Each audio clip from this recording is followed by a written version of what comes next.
મિત્રો, તમે ઘણીવાર સાંભળ્યું હશે કે આર્થિક રીતે મુશ્કેલીમાં મુકાયેલા દેશોને આઈએમએફ એટલે કે આંતરરાષ્ટ્રીય નાણાકીય ભંડોળ નાણાં ઉછીના આપવાનું કામ કરે છે. પરંતુ શું તમે જાણો છો કે જે સંસ્થા આખી દુનિયાને ઉધાર આપી આર્થિક રીતે મદદ કરે છે તેની પાસે આટલા રૂપિયા ક્યાંથી આવે છે? તો વાસ્તવમાં આઈએમએફનો નાણાંનો સૌથી મોટો અને સૌથી સ્થિર સ્ત્રોત તેના સભ્ય દેશો દ્વારા કરવામાં આવેલા ક્વોટા સબસ્ક્રિપ્શનમાંથી આવે છે. આઈએમએફ સાથે જોડાતા દરેક દેશને એક નિશ્ચિત રકમનું યોગદાન આપવું જરૂરી હોય છે, જેને ક્વોટા કહેવામાં આવે છે.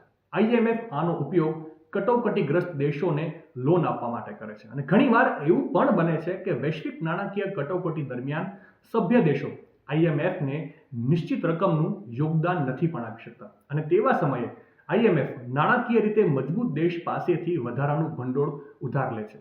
જ્યારે પણ આઈએમએફ લોનની વૈશ્વિક માંગમાં તીવ્ર વધારો થાય છે ત્યારે જ તેનો ઉપયોગ થાય છે. જે પણ દેશ આઈએમએફ પાસેથી આર્થિક મદદ મેળવે છે તેને ચોક્કસ કરાર કરીને નિશ્ચિત સમયગાળામાં રૂપિયા પરત પણ કરવાના હોય છે, જેથી લોનનું સર્કલ ચાલતું રહે. માહિતી સારી લાગી હોય તો રીલને વધારે શેર કરજો અને આવી જ અવનવી માહિતી માટે સંદેશ ડિજિટલ સાથે જોડાયેલા રહેજો.